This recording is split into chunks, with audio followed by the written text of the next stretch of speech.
Alors, on a eu la chance d'accueillir Isabelle Morlaes et Pierre-Étienne Gérardot pour deux conférences très intéressantes sur le cycle du combustible.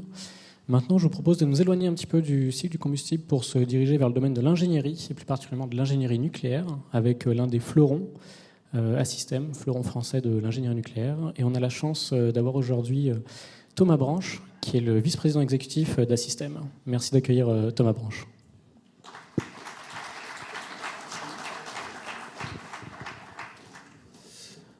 Bon, bonjour à toutes et à tous. Très heureux d'être parmi vous. J'ai quelques slides à vous partager. Je vais réserver du temps pour les questions-réponses à la fin. Mais si vous avez des questions au fil de l'eau, vous pouvez lever la main. Ça ne me dérange pas du tout. Au contraire. Donc, j'ai focalisé la présentation sur les enjeux des chantiers internationaux. Et plus concrètement, il y aura deux grands temps. Un, c'est vous partager, nous, ce qu'on voit en termes de perspective New Build, et donc ce que vous, là, vous allez faire, en fait. Moi, encore un peu, vous, beaucoup. Et puis, ceux qui sont en ligne aussi. Pour les réacteurs, bien sûr, à chaque fois qu'il y a des perspectives de réacteurs, il y a des perspectives de cycle et de tout ce qui accompagne ces sujets-là. Donc, j'ai un premier temps à ce sujet. Et puis, un deuxième temps qui va être plus du partage d'expériences d'Assystem lié à nous. Vous verrez, on travaille sur beaucoup de projets à l'international. Et sur beaucoup de projets français. Donc, on a quelques lessons learned, comme on dit. Et donc, je vous en ai pris quelques-unes à partager. Voilà. Ça fonctionne. Parfait. Voilà. Alors, donc moi, j'ai quelques années de plus que vous. Vous voyez, je vais avoir 45 ans. J'ai démarré en 2004, je crois. Bon, à l'époque, les perspectives de construction de réacteurs... J'ai démarré à DGEC, Direction Générale Énergie-Climat, au ministère de l'Énergie. Et j'étais en charge de la programmation pluriannuelle des investissements de production électrique. Donc, qu'est-ce qu'on construisait pour répondre aux besoins électriques en France à 15 ans? Donc, pour le nucléaire, c'était simple, il y avait Flamanville, c'est tout. Voilà, et après, c'était qu'est-ce qu'on faisait d'autre? Mais au-delà de Flamanville, à travers le monde, il n'y avait pas beaucoup de projets, quoi. Et après, je suis venu sur un sujet nucléaire, mais je ne vais pas vous raconter ma carrière là, c'est pas très intéressant. Ça a beaucoup changé. Et en fait, c'est ça, là. Et ça ne fait que changer. Vous en avez forcément un peu conscience, mais il y a des avantages à être plus vieux, c'est que ça permet d'avoir un peu de recul.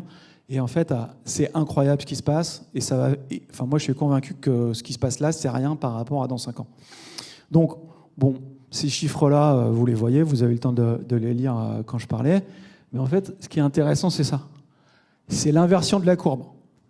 En fait, vous voyez qu'il y a eu tout un tas d'années où en fait les perspectives nucléaires, donc c'est à travers le monde, c'est des chiffres publics, c'est pas des chiffres vus d'Assystem, vous avez les sources en bas à gauche, en fait ça a fait que décroître pendant des années. Alors en distinguant, attention, vous voyez les réacteurs en construction, les réacteurs prévus c'était les violets foncés, les proposés ça veut dire c'est un pays ou un électricien qui dit qu'il envisage d'eux. Ça veut pas dire qu'il a pris la décision de le faire. Donc, ce que vous voyez sur les dernières années, c'est que on n'en a toujours pas plus en construction en fait, parce que de toute façon, vous savez très bien que entre le moment où on prend la décision et le moment où on construit, il y a quand même un certain nombre d'années, d'accord ? Vous voyez que pareil, les prévus, ça n'a pas encore explosé, mais les proposés, ça explose. Et donc, vous allez avoir progressivement un transfert du violet clair vers le violet foncé, puis vers le bleu. Et là, alors ce sont des chiffres que large puissance. J'aurai quelques slides sur les SMR, AMR après, que j'oublie pas du tout, mais là, c'est des chiffres large puissance. Et pour le coup, si on ajoute les perspectives SMR ou AMR, les puissances n'étant pas tout à fait les mêmes, là, vous avez compris que c'est un réacteur égale 1. Forcément, ça biaiserait un peu les chiffres. Mais donc voilà, vous, c'est ça que vous avez en face de vous, en fait. Et à nouveau, que vous vouliez bosser sur les réacteurs ou sur d'autres sujets nucléaires. Mais tout est tiré par les réacteurs, bien entendu. Et donc, je vous ai mis quelques chiffres. Quand vous prenez en Europe, vous mettez il y a 5 ans, c'est 0 aux Pays-Bas. Même il y a 2 ans, c'est 0 aux Pays-Bas. La Pologne, il y a 5 ans, c'est 0. La République tchèque, il y a 5 ans, c'était peut-être déjà 4. La Hongrie aussi. Slovaquie, Slovénie, c'était 0. Voilà. Et si on se revoit dans un an, il y en aura d'autres. Ou je ne sais pas, mais il y en aura d'autres.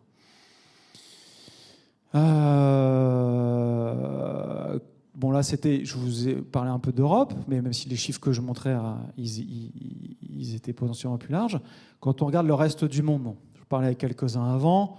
Bon, nous, on a eu la chance à Système de beaucoup se développer dans le nucléaire toutes ces dernières années. Moi, je suis arrivé chez Système il y a 11 ans. Les équipes nucléaires d'Assystem, il y a 11 ans, j'ai plus le chiffre exact, donc pardonnez-moi, mais je pense que c'était 2000. Aujourd'hui, les équipes nucléaires d'Assystem, c'est plus de 5000. Et les gens nous disaient, mais comment vous faites, puisque le business nucléaire, ça fait que de se casser la figure. On dit, ben non, ça ne se casse pas du tout la figure, le business nucléaire. Il y a plein de maintenance en France. Certes, il n'y a pas beaucoup de new build, mais il y a beaucoup de maintenance en France, pas que sur le parc EDF, sur l'ensemble des installations. Et puis à l'international, les amis, il y a du new build en fait. Parce que pour le coup, dans le reste du monde, ça construisait, quoi. Et donc là, c'est ce que vous voyez. Je vous ai fait un zoom. Vous voyez bien, c'est sélectif. Moyen-Orient, Asie centrale et Inde. Donc il n'y a pas la Chine. Pourquoi il n'y a pas la Chine? C'est que la Chine, nous, à Système, ça ne nous intéresse pas. On ne s'en occupe pas. Pourquoi? Parce qu'on ne voit pas comment accéder au marché. En fait, la Chine, c'est un marché pour les Chinois ou alors pour les vendeurs de technologie. Mais nous, on n'est pas des vendeurs de technologie. On est une société de services. Vous allez voir ça plus loin. Et donc, nous, rentrer en Chine, on ne sait pas comment faire. Et donc, on a choisi d'autres marchés. Et pour le coup, toutes les zones que vous voyez là, on y est. Et vous allez voir sur une carte plus loin, en fait, on y travaille. Là, tous les pays qui sont listés à gauche, à Système, on y travaille déjà. Dans le nucléaire, y compris dans le nucléaire. Et en fait, nous, nos ambitions internationales, elles sont pas mal sur ces pays-là et dans l'Union européenne. Et l'Angleterre, qui n'est plus dans l'Union européenne, mais qui fait encore partie de l'Europe. Et là, c'est pareil, ça va faire que monter. Et quand vous voyez, quand on parle d'Arabie Saoudite, qui est un pays que je connais particulièrement bien, nous à Système, on est devenu l'ingénierie nucléaire du programme nucléaire saoudien. Ils en parlent depuis une éternité. Nous, on y bosse depuis 2018. On a fait toutes les études des 2 sites sur lesquels EDF et ses compétiteurs en fait remettent des offres, mais toutes les données techniques, elles viennent d'un Système. Et donc maintenant, les Saoudiens, ils sont prêts. Il faut qu'ils analysent les offres, il faut qu'ils reçoivent les offres formelles et qu'ils les analysent. Mais ils sont vraiment en chemin pour décider la construction de réacteurs et passer les marchés des 2 premiers réacteurs. Sachant que le chiffre qu'ils communiquent, c'est qu'ils ont un programme de 16 réacteurs. Ils feront 16, ils feront pas 16, j'en ai aucune idée. Mais là où c'est marqué 1, en fait, l'appel d'offres, c'est pour 2. Donc là, c'est de ma faute, c'est une coquille, je n'avais pas fait gaffe. Et par ailleurs, derrière, il y a 16. Enfin, il y en a 14 autres. Alors après, ce sera peut-être que 10, mais bon. Et les Émirats, ils regardent pour en faire 4 autres. J'en parle presque au passé, ils en ont presque fait 4. Ils en ont fait 3. Et le 4e, ils en ont fait 90%, 95%, je ne sais plus. Mais donc, ce n'est pas du tout exhaustif. Pas du tout exhaustif. Et donc, si vous êtes content, vous n'avez pas fait une grosse erreur à vous intéresser au nucléaire, par ailleurs, vous aurez un peu de boulot. En termes, pareil, nous, c'est la façon dont on regarde les choses, et j'y viendrai après pour vous expliquer comment un système on se positionne. Pour nous, il y a une distinction hyper forte entre les pays qui ont déjà du nucléaire et ceux qui n'en ont pas. Parce que forcément, un pays qui n'en a pas, il ne sait pas faire. Et donc nous, notre offre de service, ce n'est pas du tout la même. Quand on se positionne vis-à-vis d'un pays qui doit construire un parc nucléaire, ce n'est pas la même que si on va vers un EDF qui doit construire des réacteurs nucléaires. Rien à voir. Rien à voir. Donc ça, c'est une distinction fondamentale. Bon, je ne vais pas vous communiquer chaque bullet point, mais ça vous décante ce qui se passe aujourd'hui sur le marché, ou pas que le marché d'ailleurs, les perspectives politico-énergétiques à travers le monde. Et à nouveau, dans 1 an, moi je suis sûr il n'y a aucun chiffre qui a baissé, il y en a qui ont remonté. Et dans 2 ans, ainsi de suite. Et ça, à nouveau, c'est hors SMR, AMR, j'insiste. Voilà, SMR, AMR. Je ne vais pas vous faire un cours sur les SMR, AMR, parce que j'en suis pas capable. Et puis ça serait long. Alors, vous voyez que... d'abord, ce slide, il est faux. Parce que je vous mets 80 projets. En fait, comme il y a tout le temps des nouveaux projets qui sortent, honnêtement, peut-être qu'aujourd'hui, on est à 100. C'est à travers le monde, c'est pas en France. On est bien d'accord. Donc, je vous en ai affiché un certain nombre par type de techno. Vous en connaissez déjà une partie. Il y en a qui sont dans la salle. J'ai vu que nos collègues et amis de Nucléo et je crois que c'est Exana qui sont là aujourd'hui. Et puis, j'ai pas mis tous ceux qui développaient des projets en France. Voilà, vous verrez, je vous dirai après, nous, avec qui on travaille pour l'instant. Et ce qui est fascinant, en fait, c'est ce qui est en haut à droite, sachant que ce qui est en haut à droite, c'est super daté, parce que le chiffre de droite, il est 2021. Et là, en 2 ans, enfin, je ne sais pas le chiffre, il y aura un nouveau rapport de l'Agence internationale, de l'Agence de l'énergie nucléaire qui sortira et qui remettra le truc. Mais ça explose les perspectives. Voilà. Donc, volontairement, je dis ce truc. C'est-à-dire qu'il y a 5 ans, un certain nombre de gens disaient non, ben, les SMR ou le MR, ça va, quoi. Ouais, ou alors juste, en fait, les perspectives. Et ça, ce n'est pas des déclarations des vendeurs. C'est des chiffres qui viennent des acheteurs potentiels. Des pays qui disent bah ouais, moi peut-être que oui, voilà. Et donc on voit par exemple un mouvement dans l'Union européenne où pour le remplacement des cycles combinés, pas des cycles combinés, mais des centrales charbon, des centrales fuel, bah pour le coup il y en a aucun qui dit qu'il va les remplacer par un truc aussi polluant. Et donc souvent ils disent bah à la place je vais faire des SMR parce que c'est la même puissance. Et parce que le refroidissement qui était disponible pour mes centrales charbon, bah en fait, il va pour le SMR. Alors que si je mettais une large puissance, pour le coup, j'ai peut-être pas assez de refroidissement ou j'ai pas assez d'évacuation électrique. Donc ça, c'est une réalité concrète. Alors, il n'y a pas encore les appels d'offres, mais ça s'approche. Clairement, il y a des intentions fortes. Et puis, par ailleurs, sur le sujet des AMR, je caricature et je simplifie, hein, mais on voit qu'il y a beaucoup d'industriels.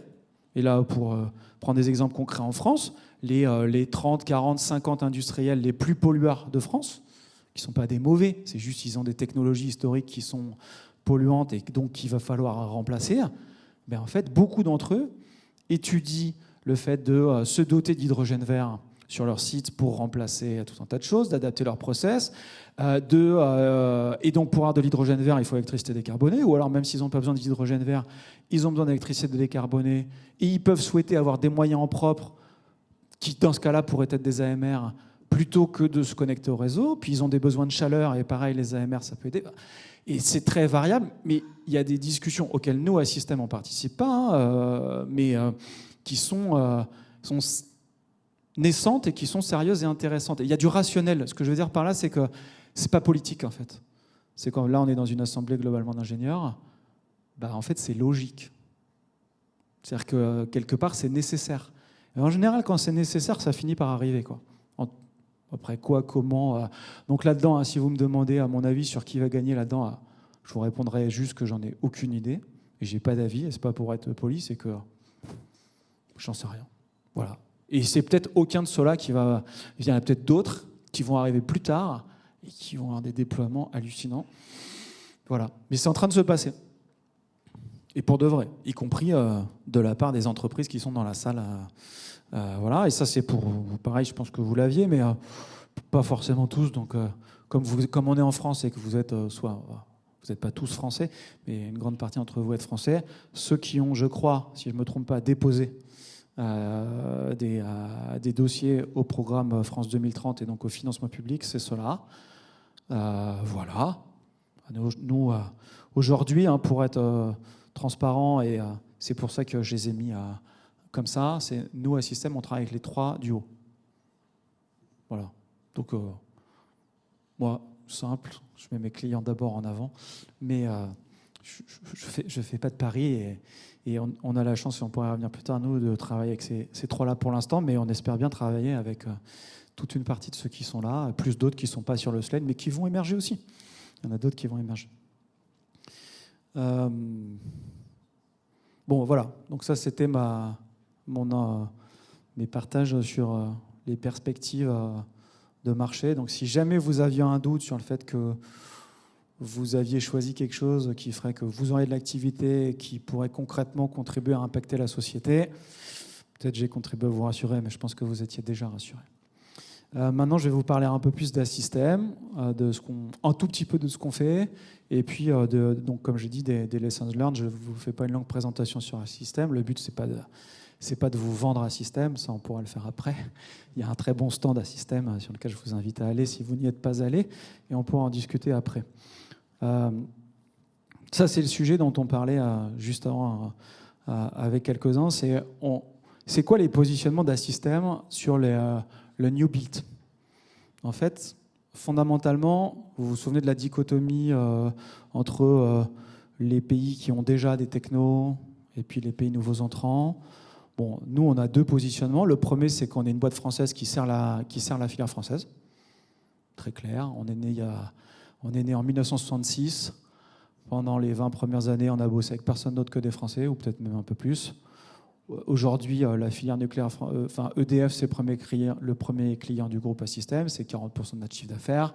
Évidemment, on travaille aussi avec Orano, avec Framatome, avec le CEA, tous les gens. Et donc, on est d'abord un acteur français et on a vocation à servir les intérêts de la politique nucléaire française et à ne pas contrevenir aux intérêts de la politique nucléaire française. Et c'est là que le point est fondamental, c'est-à-dire que par ailleurs, on ne bosse pas qu'avec la filière nucléaire française, et on ne bossera pas qu'avec la filière nucléaire française, confère le slide que j'ai montré avant, mais ce que je vais vous montrer après aussi. On a une ligne rouge à l'international, c'est qu'on n'aide jamais un compétiteur d'EDF à battre EDF. Donc, non, mais c'est très très important et c'est appliqué en permanence. Exemple simple, je reparle de l'Arabie Saoudite, appel d'offres, EDF fait une offre en Arabie Saoudite. D'autres nous ont proposé de faire partie de leur équipe d'offres. D'autres vendors. On a dit non, EDF fait une offre, nous, on aidera. Si vous gagnez, on peut bosser avec vous, pas de problème, parce que pour le coup, c'est l'intérêt de tout le monde. Et ça, vous le verrez plus tard. Quand on travaille avec les autres filières, c'est bon pour la filière française. En revanche, on n'aide pas les compétiteurs de la filière française à battre la filière française. Ça, et je peux vous dire, vous ne trouverez aucune dérogation à ce principe-là, mais absolument aucune. Bon, une fois que j'ai dit ça, par ailleurs, on a soit un positionnement derrière les vendors, et en fait, quand on est derrière les vendors, si on est sur la partie techno, on est derrière la filière française, derrière EDF, Framatome. Et on va accompagner les vendors. Par ailleurs, ceux qui sont les compétiteurs d'EDF, s'ils ont gagné, on va les aider une fois qu'ils ont gagné. Vous verrez ça après. Mais en fait, l'autre très grand positionnement d'un système, c'est qu'on aide les pays. Et donc, on est owner engineering du pays. On est owner engineer, du pays. Donc là, vous allez le voir après. J'ai pas mal parlé d'Arabie Saoudite. Je vous parle de la Turquie maintenant. En Turquie, en fait, nous, on est responsable de la réalisation des inspections de sûreté sur le site d'Akkuyu. Et on fait ça pour l'autorité de sûreté qui s'appelle NDK. Et donc là, on travaille pour le pays. On ne travaille pas pour Rosatom. Même si on pourrait travailler pour Rosatom, mais on travaille pour Rosatom par ailleurs. Et si vous avez des questions sur comment est-ce qu'Assystem fait pour travailler avec Rosatom, je serais ravi d'y répondre. Mais le positionnement dans ces cas-là, c'est qu'on est owner engineer du pays. Et donc, on va l'aider soit sur des aspects techniques, soit sur des aspects de management de projet, des aspects de montée en compétences. Et voilà, c'est ça, au fond, les positionnements, et c'est ça qu'on essaye de développer. J'étais parti très loin, mais aujourd'hui, on travaille aux Pays-Bas, et on travaille pour le ministère de l'Énergie néerlandais. Et donc, en fait, les Pays-Bas qui préparent un appel d'offres nucléaire, ils en sont encore dans les phases amont, et nous, on les accompagne là-dedans, on les accompagne dans la définition des critères techniques pour leur appel d'offres nucléaire. Et notre client, c'est le ministère de l'Énergie néerlandais. Voilà, un autre exemple. Et quand on fait ça, c'est intéressant pour la filière nucléaire française. C'est-à-dire que, alors on le fait en toute indépendance. C'est-à-dire que nous, ce qu'on fait pour le ministère de l'Énergie néerlandais, on ne va pas le partager avec EDF ou Framatome. On est couvert par des contrats de confidentialité. On le fait en toute indépendance, absolue. En revanche, si nous, on est performant vis-à-vis des Néerlandais, on contribue à ce que les Néerlandais se disent que finalement, les Français dans le nucléaire, c'est pas mal. Donc on est un facteur d'influence, indépendant, j'insiste, mais un facteur d'influence significatif. Là, vous avez, pour vous montrer nos clients, alors à nouveau, ils ont tous la même taille là-dessus, pas tous le même chiffre d'affaires avec chacun, mais concrètement, toutes ces entreprises Ce sont des entreprises avec lesquelles on travaille aujourd'hui. Alors, il y en a qui vous parlent, que je ne vais pas commenter, mais pour celles que vous ne connaîtrez pas, à gauche, en milieu, KKR, c'est les Saoudiens. D'accord, c'est King Abdullah City for Atomic and Renewable Energy, c'est les gens en charge du programme. Akuyu, bon, je pense que vous voyez, c'est la centrale en cours de construction en Turquie. NPCIL, c'est les Indiens. Ouzatoom, c'est les Ouzbeks, alors qui n'ont pas encore formellement lancé un programme, mais ils le préparent et on les accompagne. NAWA, c'est les Émiratis, c'est l'exploitant aux Émirats, le futur exploitant. Et puis les autres, vous les connaissez tous, donc je ne vais pas les commenter. C'est un panorama qui vous montre que quand on dit que finalement, une des choses intéressantes avec Assystem, c'est qu'on a la chance de travailler avec beaucoup de clients différents, même si d'abord nos clients français, c'est une réalité. Et là où il y a 5 ans, ce n'était pas tout ça, hein, il y en avait moins. On a lancé l'internationalisation il y a 10 ans à peu près. L'internationalisation au sens, le Assystem part en dehors de la filière française. Bon, là, vous avez du coup en termes de carte du monde ce que ça représente. Là où c'est rouge, c'est là où on travaille. Voilà. Alors à nouveau, de façon plus ou moins active, plus ou moins intense, hein, tout se vaut pas, mais c'est factuel. Il y en a 2 qui sont grisés, qui sont le Brésil et la Chine, qui sont des endroits où on a travaillé, mais on ne travaille plus actuellement. Mais voilà, ça pourrait revenir, on verra bien. Là où c'est rouge, c'est soit on est vraiment en train d'y travailler, soit on vient juste de finir. Mais c'est ça que ça veut dire. Et voilà. Le message là. Et donc, en termes de taille, hein, si vous ne le saviez pas, à System, on est aujourd'hui un peu plus de 7000. On a 75% de notre activité dans le nucléaire. Et ça ne va pas baisser. Ni le 7000. Le 7000, il va beaucoup monter. Il ne fait que de monter et il va continuer à beaucoup monter. Je ne vais pas donner de chiffres, mais on est sur une croissance tout à fait significative. On a des croissances annuelles déjà en organique fortes et par ailleurs on fait des acquisitions. Donc voilà, à nouveau, je vous parlais des 2000 ingénieurs nucléaires quand je suis arrivé. Alors aujourd'hui, les 7200, ils ne sont pas tous nucléaires. En gros, vous avez 75% des 7200 qui sont nucléaires. Tac. Voilà le message ici. Et après, je ne vous parle plus trop d'Assystem. Qu'est-ce qu'on fait ? C'est quoi l'offre d'une société d'ingénierie, ou en tout cas d'Assystem ? C'est ça.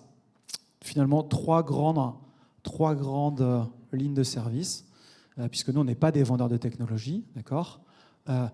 On n'a aucune IP. Donc, par rapport à une grande partie d'entre vous, sont des exploitants, des développeurs de techno. Nous, on peut contribuer à développer les technos, on supporte ça, mais on ne veut pas d'IP. C'est notre force. C'est ce qui nous permet de travailler avec beaucoup de gens. Donc, concrètement, après, on accompagne nos clients soit dans des activités de management de projet, pour venir de façon plus détaillée, de façon vous lisez les slides en même temps. Et on sait que c'est un sujet très important, et j'y reviendrai dans le sujet des lessons learned, parce que souvent, on s'est tous intéressés au nucléaire parce qu'il y avait des jolis enjeux techniques. Ouais, mais souvent, les difficultés, elles viennent du management de projet. Pas toujours, mais souvent.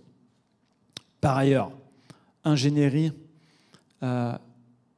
qui recouvre un champ assez vaste. En fait, ingénierie ici, ça veut dire tous les métiers techniques. D'accord ? C'est pour ça que vous retrouvez ce qui est en dessous. Le management de projet au-dessus, c'est le management de projet non technique. Enfin, au sens, il n'y a pas une spécialité métier de type élec, ventile ou autre. Dans la partie ingénierie, ici, vous retrouvez l'aspect caractérisation de site, donc toutes les études amont avant de lancer un programme, ou de lancer une construction, un investissement. Après, une fois que le site il est qualifié, il y a toute la partie études à faire, que vous voyez bien. Mais on ne s'arrête pas là, dans la partie technique, bien entendu. Il y a toute la partie site. À System, on est né sur les sites, on est né en 1966 pour contribuer à mettre en service les installations nucléaires françaises. Et donc, nous, on a une énorme expérience, une énorme activité sur les sites, en France et à travers le monde. Et donc, ces équipes de management de la construction et de commissioning, en fait, c'est une part tout à fait significative de l'activité d'un système. Et puis, ce qui pour le coup n'existait pas il y a 15 ans, une offre digitale. Guillaume, qui est là devant au premier rang, qui en est un des grands représentants, notre offre digitale, en l'occurrence, c'est comment est-ce qu'on aide nos clients dans leur structuration digitale.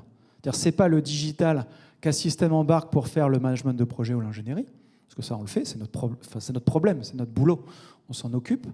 Mais par ailleurs, quand nos clients décident, se posent des questions sur comment ils vont développer leur projet, eh bien, on peut avoir une offre purement digitale, de dire, finalement, moi, je vais vous aider à définir votre solution, à la paramétrer, à l'intégrer, indépendamment de savoir si je vais vous faire des études ou si je vais vous faire du management de projet. D'accord ? Et c'est ça qu'on fait, c'est ça qu'on décrit là-dedans. Et donc, typiquement, si je prends l'exemple Jumeaux Numériques, pour citer une entreprise que je n'ai pas encore citée, Narea, avec laquelle on travaille depuis 2 ans. C'est ça, Guillaume ? 2 ans. En fait, l'essentiel du job qu'on a fait avec Narea, c'est de les accompagner dans la spécification de c'est quoi leur jumeau numérique et qu'est-ce que ça veut dire le fait de mettre un jumeau numérique dès le départ, de comment ils devaient structurer leur projet et tout leur process d'ingénierie pour tirer parti efficacement du jumeau numérique. Sans qu'il y ait en accompagnement forcément pour un système le fait que derrière on allait faire les études. Ça, on verra après. On est en train de le voir. Voilà un exemple concret. Bon, maintenant j'en viens à la dernière partie des slides. Ça va, j'ai le temps, on est bien. Finalement, c'est quoi, nous ? J'avais envie de vous parler de c'est quoi ce qui nous semble clé pour réussir à construire rapidement. Et pourquoi ça ? Parce qu'en fait, c'est ce qui compte en fait de construire rapidement. Il faut quand même pas oublier en fait. On fait des réacteurs pour produire de l'électricité. Le but, c'est de les construire vite. Pourquoi il faut les construire vite ? Parce qu'on en a besoin. Voilà, confère l'épisode du passage de l'hiver de l'année dernière. Voilà. Bon, on ne peut pas dire... Et c'est vrai en France, c'est vrai ailleurs. Quand les politiques ils établissent des stratégies, en fait, s'ils disent « moi, je veux un réacteur nucléaire en 2034 », ils peuvent peut-être attendre 2035, mais 2040, c'est un problème. C'est un vrai problème. Donc, faut réussir ça parce que nous tous, en tant que consommateurs, on en a besoin. 2, il faut le réussir parce que c'est ce qui donne confiance aux politiques pour décider de construction additionnelle.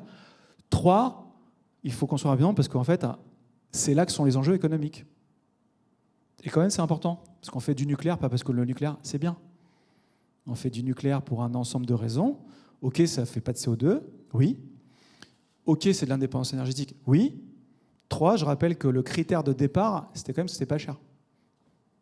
C'est quand même un truc important.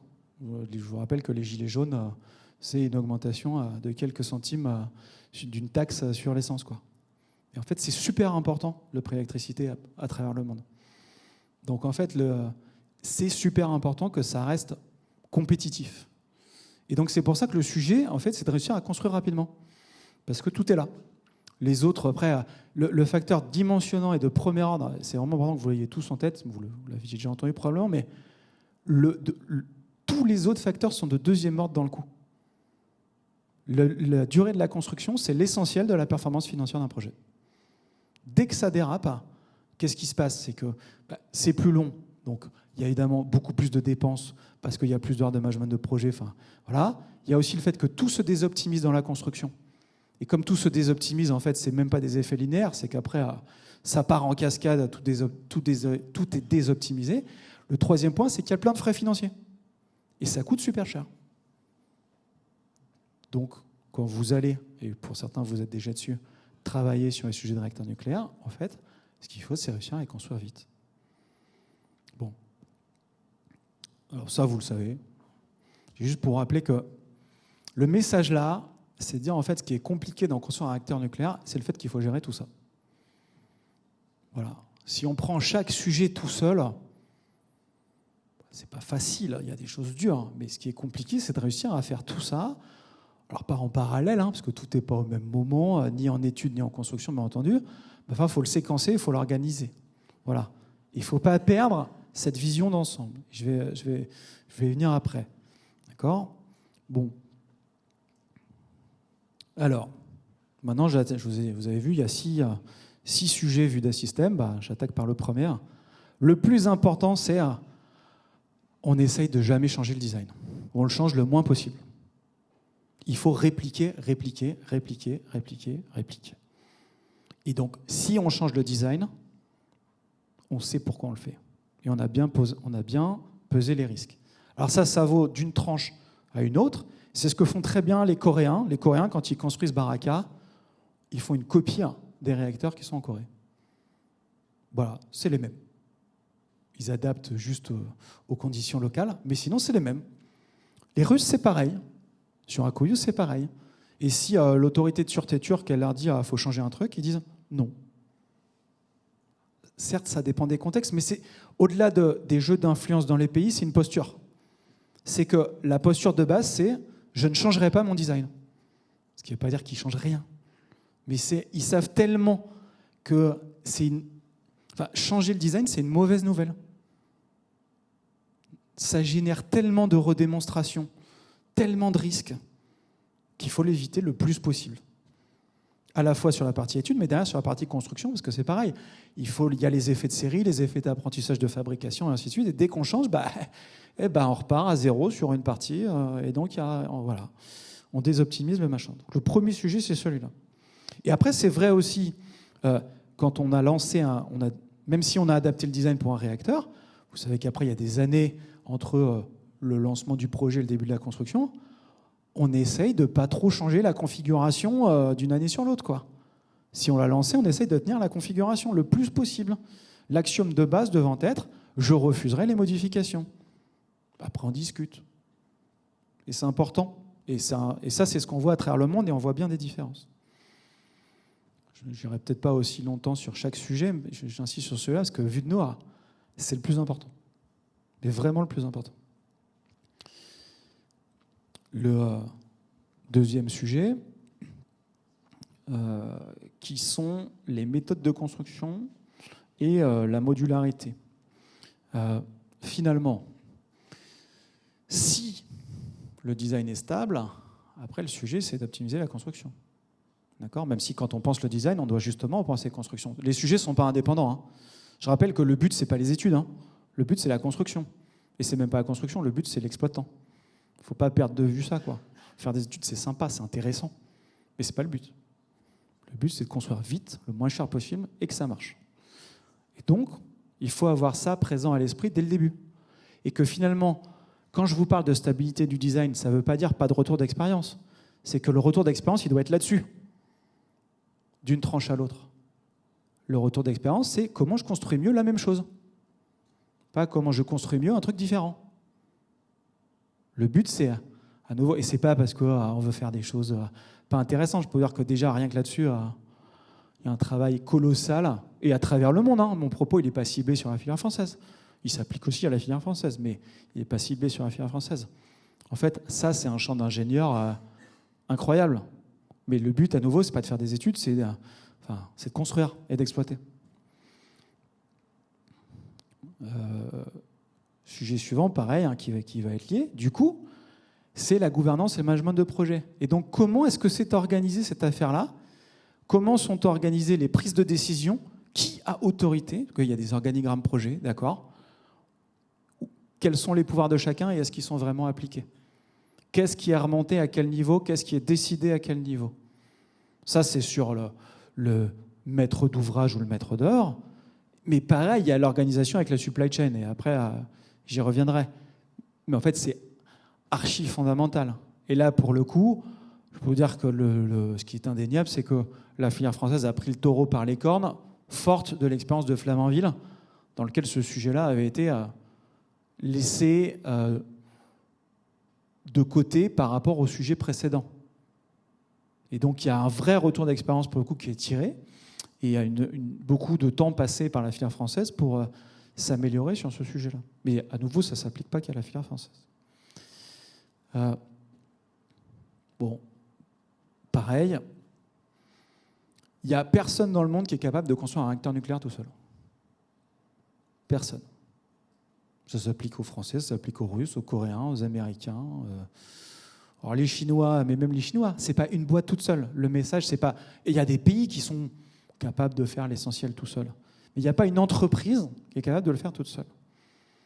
Et même franchement, c'est rare qu'une entreprise, je ne sais même pas s'il y en a une qui fait la moitié du job elle-même. Donc, c'est-à-dire que l'essentiel du job, il va être externalisé. Et il va être externalisé parce que, en fait, si on revient sur le slide du début, où je vous montrais tout ce qu'il y avait à faire sur un réacteur, en fait, il y a vachement de sujets très, très spécifiques et qui, sur les phases de construction en particulier, en fait, c'est juste le job d'entreprises qui sont spécialisées sur ce type de métier, sur ce type d'équipement, et ce n'est pas le job du vendor de maîtriser ça. Et d'ailleurs, il ne saura pas le faire. Ou il le fera moins bien que ceux qui seront plus spécialisés. Mais du coup, il faut tous les embarquer. Et là c'est pareil, il faut... Et ça, c'est un sujet très compliqué, parce que de coordonner tout le monde, d'embarquer tout le monde, de dire je vais avoir besoin de ça, engagez-vous, même si je ne vous ai pas encore passé les contrats, parce qu'il est trop tôt pour passer les contrats. Et donc, et ça, c'est pareil, hein, c'est vrai pour les Coréens, les Américains, les Russes, les Français. On est au cœur de tout un tas de difficultés. Vous savez que si vous vous intéressez à l'ensemble, et comme vous êtes ici, ça doit être le cas, sur le sujet des soudures, par exemple, là, Rex de Flamanville, pour le coup, EDF, coordonne une action de la filière des entreprises qui font des soudures pour qu'il y ait beaucoup plus de soudeurs compétents. Mais c'est tiré par EDF. Et si ce n'est pas tiré par EDF, ça ne se passe pas. Parce qu'il faut que EDF explique ça à tout le monde. Mais c'est des actions qui prennent du temps. Et donc, ces enjeux de préparation de la supply chain, des ressources humaines en volume, enfin, vous savez qu'un chantier, un réacteur au pic, c'est à peu près 5000 personnes. Après, ça dépend, on peut discuter, mais bon, sur Akuyu, en ce moment, nous, on y travaille, hein, on est 120, je pense, sur Akuyu, à Système. Il y a 20 000 personnes sur Akuyu. Donc, en fait, si vous vous mettez à la place du patron du projet, le sujet, c'est déjà comment il fait pour trouver 20 000 personnes qui viennent sur Akuyu. Que vous regardez une carte de Turquie, il n'y a pas grand-chose à côté. Mais c'est con, hein, mais c'est quoi les écoles? Je veux dire, nous, on a envoyé, par exemple, un expatrié français.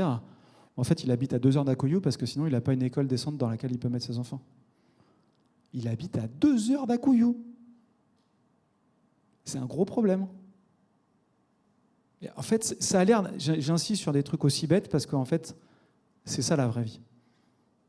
C'est ça la vraie vie et il ne faut pas s'en détourner. Il y a énormément de choses à caler et partout, pour toutes les filières, dans tous les pays du monde. Voilà. Je continue sur mes aspects. Je vous fais une conférence un peu terre à terre, quoi. La logistique, qui, a priori, pour un ingénieur, est l'un des sujets les moins intéressants au monde, y compris pour moi. Bah ouais, mais en fait, quand on vient pour intervenir, c'est quand même bien que les trucs soient prêts, quoi. Si vous devez faire des travaux, c'est important que la salle dans laquelle vous devez intervenir, elle soit disponible. Ça a l'air débile, ça arrive tous les jours que la salle ne soit pas disponible. Pourquoi ? Parce qu'en fait, il y a une autre entreprise qui est en train d'intervenir dedans parce qu'elle n'a pas tenu son planning, ou, enfin, pour des raisons qui viennent de l'entreprise ou pas, et que du coup, en fait, l'autre, elle n'a pas été prévenue, mais elle a quand même réservé son équipe qui vient et puis qui, en fait, n'a rien à faire. Ça, c'est du vécu. Ou alors, tous les outils, toutes les pièces ne sont pas disponibles. Ou les échafaudages ne sont pas disponibles. Parce que certains d'entre vous ont dû visiter des sites. J'ai vu, c'est Paul qui organise des visites des sites. Je vous invite à le faire. Allez voir un site, vous allez voir la compacité. Évidemment, au début, quand c'est la phase génie civil, c'est facile, hein, il y a de la place de partout. Une fois qu'on a commencé à monter des tuyaux et des équipements, en fait, c'est comme circuler dans votre appart. Si vous êtes 4 à vouloir passer dans le couloir, c'est compliqué. Sur un chantier nucléaire, ça crée des conséquences colossales. Mais colossales. Donc, est-ce que intellectuellement, la logistique, je veux dire, en termes de PhD, c'est super intéressant? Pas tant que ça. En termes de vraie vie, c'est fondamental. Et donc, c'est un job d'ingénieur. Je veux dire, à la fin, les ingénieurs, ils sont là pour que ça marche, quoi. Ils ne sont pas juste là pour faire de la R&D. Ils sont aussi là pour faire de la R&D. Mais si vous croyez au nucléaire, il faut que vous vous intéressiez à ces sujets terre à terre. Parce que sinon, ça ne marche pas. Et ça, ce sera mon dernier renseignement. La digitalisation, un élément favorable. Nous, ce qu'on estime, ce qu'on voit, même si je ne sais pas le démontrer, mais ce qu'on pense, c'est que la digitalisation, ça permet de faire de l'ordre de 25% d'économie au global sur les heures. pour tout un tas de raisons. Je crois que j'ai un slide dans la foulée qui le montre, je ne sais plus. Non, je ne l'ai pas. Alors, je vais revenir sur le slide. C'est pas grave, je vais en parler. Je vais vous donner quelques exemples. On vivait, nous, sur des projets sur lesquels on était maître d'œuvre. Donc, on fait l'ensemble des plans, enfin, l'ensemble des études, puis des plans. On est persuadé d'avoir tout bien designé. La construction démarre. Et on se rend compte qu'à l'endroit où on devait passer un tuyau, en fait, la trémille, elle n'est pas en face. C'est con. C'est quand même con. Parce qu'une fois qu'on est en phase de chantier, là, potentiellement, ça veut dire qu'on vient de perdre un an. Ou l'exemple des soudures de Flamanville. Il aurait été préférable de détecter au moment où c'était fait qu'il y avait un problème, parce qu'une fois que la salle elle est fermée, pour revenir en arrière, c'est la croix et la bannière. Pourquoi je vous parle ça? C'est que le digital, il peut vous aider. En fait, le digital, si vous avez spécifié que vous avez une exigence, qui est que le tuyau Schmurtz, il doit passer dans le trou bidule, en fait, le digital, il vous dit si le tuyau, il passe dans le trou, quoi. Alors que, ok, les êtres humains, ils peuvent le faire. Mais ce qui est sûr, c'est que je reviens, rappelez-vous le slide du début sur c'est quoi un réacteur nucléaire, il n'y a aucun être humain, il n'y a aucune organisation collective qui va débugger tout ça tout seul. C'est trop dur. Et là, le digital, il aide à débugger, il aide à se rendre compte des projets, des problèmes en phase étude. Et en phase étude, s'il faut reprendre la conception, c'est pas très grave. Ça coûte pas très cher. Et ça fait pas perdre beaucoup de temps. Il faut débugger avant de construire. C'est ça le message. Et le digital, vraiment, ça aide. En plus, c'est pas intéressant pour un ingénieur de vérifier. Ce qui est intéressant pour un ingénieur, c'est de faire l'étude et de débugger. Mais le digital peut dire, écoute, là, ça marche pas, donc recommence. Voilà un exemple. J'en ai d'autres si vous voulez pour après.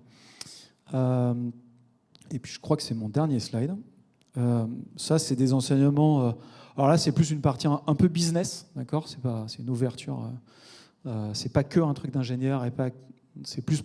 C'est quoi les enjeux pour une entreprise qui voudrait se développer à l'international, finalement, moi, j'avais eu l'occasion de partager ce slide-là au GIFEN. Parce que quand on part à l'international, c'est l'aventure. Hein. Quand vous partez aux Émirats, en Arabie Saoudite, en Turquie, en Inde, ils ne vous attendent pas. Hein. D'abord, ils ne savent pas que vous existez, donc vous n'êtes pas allé les voir. Une fois que vous êtes allé les voir, ils savent que vous existez. Alors, ok, EDF, c'est plus connu qu'un système.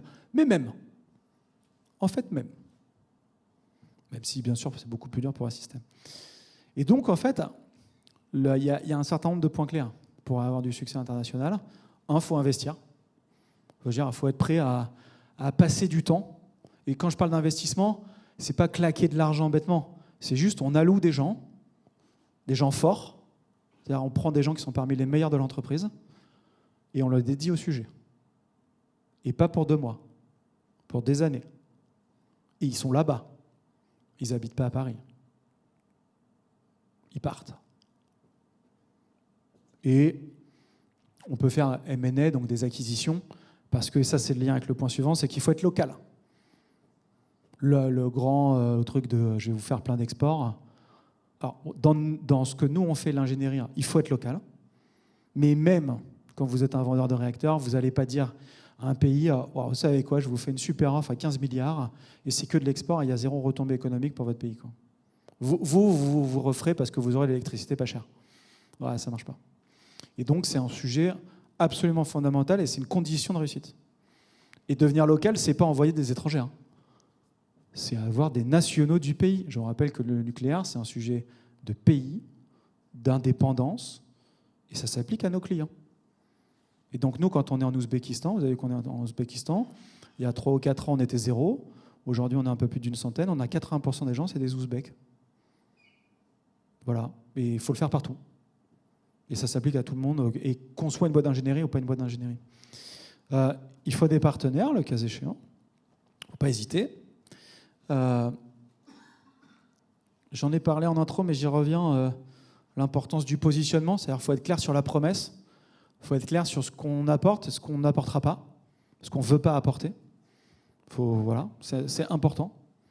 Peut-être c'est un peu loin de vous, mais je peux vous garantir que c'est très important pour les différents clients potentiels. Parce qu'en fait, le nucléaire, ce n'est pas un business comme un autre, à nouveau. Ils veulent acheter des boîtes sérieuses. Et donc, ils veulent, bien sûr, ils savent que, enfin, je veux dire, moi, quand moi je vais à l'étranger, je vais vendre. Hein. Donc, j'y vais pour gagner de l'argent. Oui, mais j'y vais pas pour gagner de l'argent à n'importe quel prix, n'importe comment, et pour faire un coup. Et ça, faut qu'ils en soient intimement convaincus, sinon on n'a pas le marché. Et puis le dernier point, j'en ai un peu parlé, je voulais finir là-dessus, c'est que par ailleurs, pour les boîtes françaises, le fait d'aller faire de l'export en dehors de la filière française, c'est bon pour la filière française. Pourquoi ? Je vous ai mis quelques pistes. On apprend plein de choses en fait. On voit d'autres façons de fonctionner, dont on peut s'inspirer après. On développe des compétences. Je vous donne l'exemple, c'est mon deuxième point, siting environnement. En fait, donc siting environnement, c'est le fait de faire les études de site, donc les caractérisations, les études géotechniques, géosismiques, les études hydrologiques pour dimensionner les refroidissements et autres. En fait, nous, avant l'international, on ne l'avait jamais fait. Et on l'a fait à l'international parce on voulait faire une acquisition en Turquie pour travailler avec les Russes. Et en fait, la boîte qu'on a trouvée, c'est une boîte qui fait ça. Donc on l'a acheté. En fait, nous, au départ, on s'en foutait complètement, siting environnement. Sauf que depuis, on sait faire, on l'a fait dans d'autres pays, et on est aussi en capacité de l'offrir à la filière française. Que ce soit pour la France, ou que ce soit pour soutenir les offres d'EDF à travers le monde. Et voilà une compétence qu'on n'aurait jamais acquise si on était resté derrière la filière française. Pour ce qui concerne la système, et cet exemple, c'est du vécu, mais ça s'applique à toutes les boîtes. Et puis, c'est le réseau de partenaires, et je finirai là-dessus. En fait, grâce au fait de bosser à l'international et d'avoir des partenaires, créer des partenaires, et vous avez peut-être vu, nous, à Système, on a créé, juste avant l'été, une société qui s'appelle NUCEAL, Nuclear Engineering Alliance, ou Nuclear European Alliance, je ne sais plus. Ça veut dire, c'est une ingénierie nucléaire européenne, à Système, Vouilleux, qui est slovaco-tchèque, et IDOM. Et à nous trois, on a des présences dans tous les pays de l'Union européenne dans lesquels il y a des perspectives nucléaires. Et on a fait ça pour servir les besoins d'EDF. C'est-à-dire pour aider EDF à localiser de la supply chain et à maîtriser les exigences techniques des différents pays. Mais on n'aurait pas pu faire ça avec Vouilleux et IDOM si on n'était pas parti se promener à l'international et qu'on ne les avait pas fréquentés par ailleurs. Donc ça, à nouveau, c'est bon pour tout le monde de bosser, pas seulement derrière la filière française. Et voilà, c'est ça. Maintenant, je vous passe la parole. Merci beaucoup.